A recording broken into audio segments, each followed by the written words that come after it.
Se nos viene el censo 2024, comenzará en marzo y se prolongará por 3 meses. Estamos con Ricardo Vicuña, director nacional del INE. ¿Cómo está, Ricardo? Muy bien, Julio César, gusto saludarte. Un abrazo, muchas gracias por conversar con nosotros. Bueno, importante el censo, partir, creo, por ahí, por conversar y otorgarle la relevancia que tiene, director. ¿Por qué un censo para un país es tan importante? Para que la gente lo entienda. Bueno, un censo es una foto que nos sacamos cada 10 años y permite actualizar lo que son las características de la población en aspectos tan importantes como aspectos sociodemográficos, económicos, sociales, y es toda información. Y debo decir además que es un censo de vivienda, ¿eh? No hay que olvidar aquello. Entonces, con toda esta información, nosotros de alguna forma podemos tener la actualización de la información que se requiere para tomar buenas decisiones en distintos ámbitos de política pública y además información que le permite al sector privado tomar buenas decisiones. Ya. O sea, esta foto sirve para políticas públicas, ¿no? Que es lo relevante, ¿no? Así es. Por ejemplo, pensemos en temas de infraestructura. Nosotros con un censo podemos tener información actualizada de lo que son las necesidades, por ejemplo, a nivel comunal, en materia, por ejemplo, de necesidades de educación y, por lo tanto, de construcción de escuelas, de colegios, de institutos. En materia de salud también, en el ámbito de infraestructura, podemos también tener las necesidades de la población, conociendo cuánta gente vive en cada comuna y cuál es el sexo y la edad. Podemos también determinar cuáles son las necesidades, por ejemplo, de tener profesionales médicos, de poder construir consultorios, hospitales. En materia de infraestructura también podemos tener necesidades, por ejemplo, de construcción de caminos que nos acerquen a donde está viviendo la gente hoy en día. O sea, en verdad, esta información es extremadamente valiosa para mejorarle la calidad de vida a todos los habitantes del país. Bueno, tenemos que tener un censo bien hecho en esta oportunidad porque tuvimos algunos problemas en el anterior, digamos, ¿no? Bueno, tenemos que hacer un censo que cumpla con los objetivos de todo censo. Que son básicamente poder medir bien el nivel de la población y poder después hacer buenas proyecciones, poder tener una buena caracterización de la población para buenas políticas públicas, poder tener también una buena identificación de cuántas son la cantidad de viviendas que existe en el país, cuántos son los hogares que hay, para que después a partir de esa información podamos hacer buenas encuestas entre los periodos intercensales que se llama, y tal vez lo más importante para los municipios es tener esta información a nivel local, que es información que se levanta de tanto en tanto.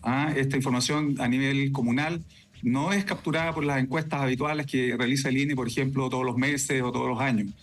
Se puede capturar en estos operativos que hacemos un barrido de todo el territorio del país, y por tanto es tan importante para los municipios contar con estos datos. Claro, pero hablaba de aprender un poco la lección, ¿no? El presidente Sebastián Piñera lo anunció como el mejor censo de la historia de Chile. Así era anunciado. Esto fue el año 2012, ¿no? Y este censo, que iba a ser el mejor censo de la historia de Chile, se transformó en un fiasco. Casi un 10%, ¿no es cierto?, de lo que se tenía que censar de la vivienda fue omitido, adolecía de problemas serios y tuvo que hacerse, entre comillas, prácticamente de nuevo. Primero parcharlo y después prácticamente hacerlo de nuevo. ¿Cuál es ese aprendizaje de lo que ocurrió ese 2012, director? Bueno, hay diversos informes que se emitieron después del 2012. Entonces hay un informe de una comisión local, después hay un informe de una comisión internacional, después hay un informe de la Contraloría.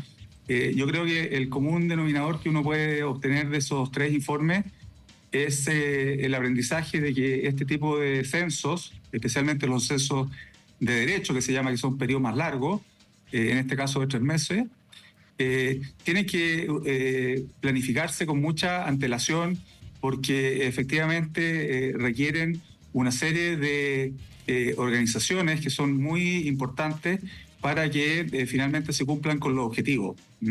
Entonces, cuando uno efectivamente trata de implementar una metodología como la que tenemos y lo hace sin la debida antelación, probablemente se va a ver expuesto a una serie de dificultades.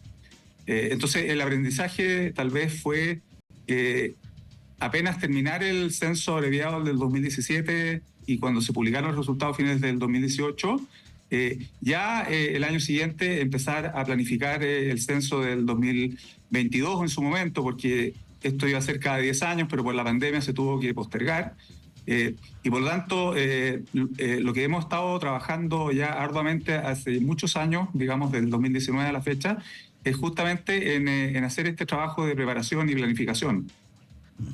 Bueno, ¿cómo tenemos que ponernos los ciudadanos a disposición, ¿no es cierto?, de este censo? Sé que entrega mucho trabajo, pero los ciudadanos, estando en las casas, siendo responsables, entregando datos fidedignos, ¿qué es lo que se le solicita al ciudadano común y corriente que va a ser censado, digamos? Sí, bueno, es fundamental. Nosotros acá en el INE y todas las instituciones que están cooperando con nosotros, podemos hacer la mejor planificación que se requiera, pero en definitiva es la mitad de la ecuación. La otra mitad la pone la ciudadanía. Y por lo tanto, el llamado a la ciudadanía es justamente a aportar con su granito de arena para este gran objetivo nacional, que es contar con información que en definitiva vaya en beneficio de todas y todos los chilenos. Entonces ahí el llamado es bien simple, es a prepararse para cuando tengan que hacer esta entrevista, idealmente conocer el cuestionario y tener básicamente a la mano la información que se le va a pedir. En segundo término, además de facilitar la entrevista, confiar en el proceso.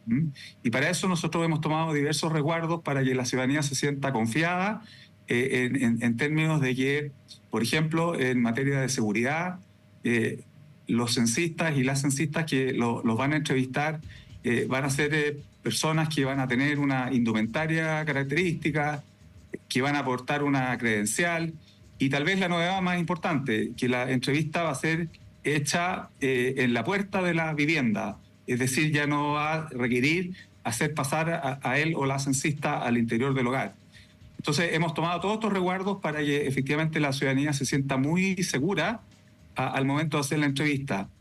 Y por otro lado, y para terminar la pregunta, también hemos tomado conciencia de que hay diversas informaciones que andan circulando por ahí en términos de que la información que se levanta puede ser utilizada para otros propósitos que no sean los meramente estadísticos, ¿no es cierto? Y entonces ahí queremos hacer un recordatorio de que esta información que se levanta es confidencial porque está resguardada por la ley que rige al INE desde el año 1970, ¿de acuerdo? En la ley del INE de 1970, la ley 17.374, contiene un concepto muy importante que es el que regula todas las operaciones estadísticas, que es el secreto estadístico. Entonces, el secreto estadístico lo que hace es resguardar la información que el INE solicita a las personas a través de sus encuestas y, por supuesto, a través del censo, y impide que el INE, bajo ningún aspecto, pueda compartir esta información con terceros, ya sea entidades públicas o entidades privadas, que vayan eventualmente a permitir que se puedan identificar, digamos, las personas que han proporcionado esta información. Esta información es exclusivamente para fines estadísticos y nosotros estamos completamente impedidos de proporcionarle esta información a cualquier entidad porque efectivamente esto es solamente para fines estadísticos. Entonces, con esas dos consideraciones yo creo que nosotros estamos cumpliendo, digamos, el rol de informar el secreto estadístico y además de tratar de transmitir el concepto de la seguridad que es tan importante en estos días. Un abrazo, director, muchas gracias por conversar con nosotros. Mire, un fabricante me manda un dato, me dice, con la mitad del costo de los autos que querían comprar para los Supremos, se compran todos los handheld o celulares en línea para censar. Como dato. Mire, Efectivamente, es un aspecto tecnológico que nosotros estamos introduciendo, tal vez es importante mencionarlo.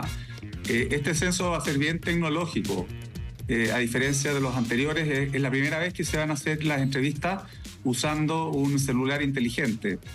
Y entonces este celular inteligente tiene incorporado ya el cuestionario y por lo tanto las respuestas se van a ingresar directamente a este celular y después se van a sincronizar a una base de datos centralizada bastante en línea. Por lo tanto, esto también va en pos de mejorar la calidad de las respuestas y el procesamiento de la información posterior. Así es, pues un abrazo gigante. Que esté muy bien. No,